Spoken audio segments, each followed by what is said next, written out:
Today, we're digging into one of the most maddening paradoxes in all of golf, the fact that the harder you try to hit the ball, the worse it usually goes. But what if I told you the secret to unlocking that effortless power isn't about more muscle, but about a really clever bit of physics hidden inside the modern golf swing? You know the feeling, right? We've all been there. You get to a par 5, you need to crush one, so you grip it a little tighter. You try to swing out of your shoes, and what happens? The ball just kind of fizzles out. It goes shorter, it goes weaker, maybe it snap hooks into the woods. It makes absolutely no sense. Well, this is what we're calling the effortless power paradox. The very act of consciously trying to create power is exactly what kills it. But the good news is the solution isn't about getting stronger. It's about understanding how to use your body's own natural sense of balance to do all the work for you. So here's the big idea. A great golf swing isn't this one-way street of you just throwing force at the ball. It's actually a beautiful dance of opposing forces. The best way to think about it is like a seesaw. For one side to fly up, the other side has to push down. Your swing is exactly the same. The club goes one way, your body reacts by going the other. And harnessing that natural reaction, well, that's where the magic is. And this right here gets to the absolute heart of the mental shift you've got to make. The ideal swing isn't a long checklist of things to do.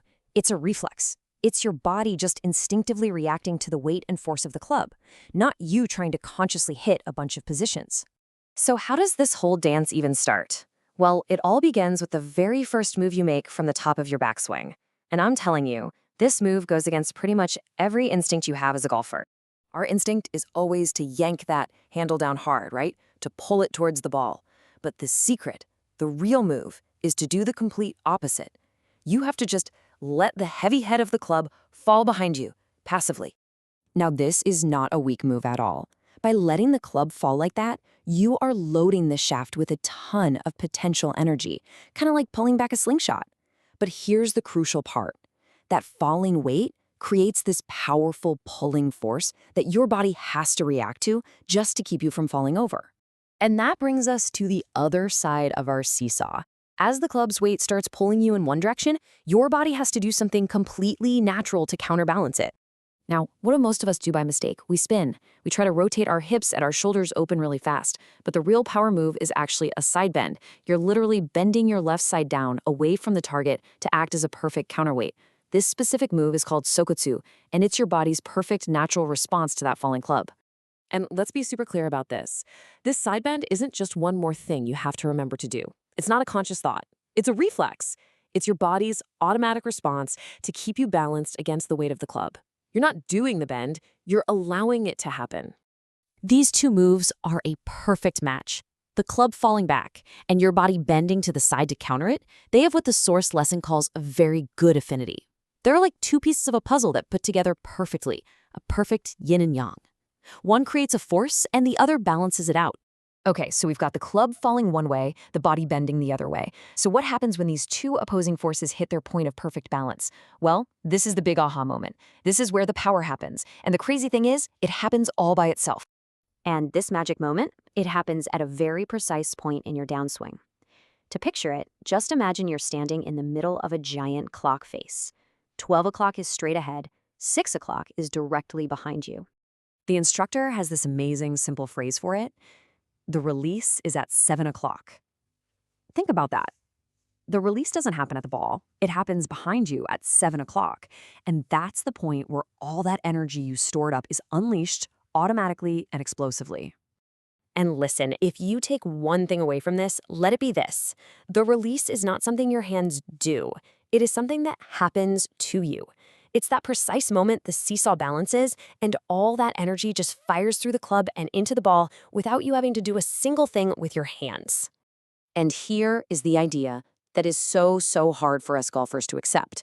After that automatic release at 7 o'clock, your job is over. You do nothing. You just hold on for the ride and let the insane momentum you just created carry the club all the way to the finish. If you try to help it or add speed after that point, you're only slowing it down. So, this obviously leads to a massive question. If you're not supposed to be thinking about pulling the club down, or turning your body, or releasing your hands, what in the world are you supposed to be thinking about? And the answer is almost nothing. You just replace all those complicated swing thoughts with one simple feeling. the feeling of the heavy club falling behind you and your body instinctively leaning the other way to stay balanced. That's it. That's the whole swing thought. All right, let's wrap all this up and look at the real-world difference between the old way of thinking, which is all about force, and this new feeling, which is all about being effortless. You can really see the huge mental shift here. Just look at the verbs we're using. We're getting rid of active, forceful words like hitting and pulling, and we're replacing them with passive, allowing words like throwing and letting fall. And that's not just playing with words. It is a complete change in your entire intention for the swing. So the ultimate goal, the big takeaway, is this. Your muscles are not the engine of the golf swing. The physics of balance and momentum, that's the real engine. Your only job is to be the stable center point, the fulcrum of the seesaw, that lets that incredible engine do its work as efficiently as possible. So the next time you step onto the range, just ask yourself this one simple question. Are you trying to fight your swing into submission, or are you finally ready to dance with it? Because making that shift from a battle of effort to a dance of opposing forces, well, it could literally change your entire game.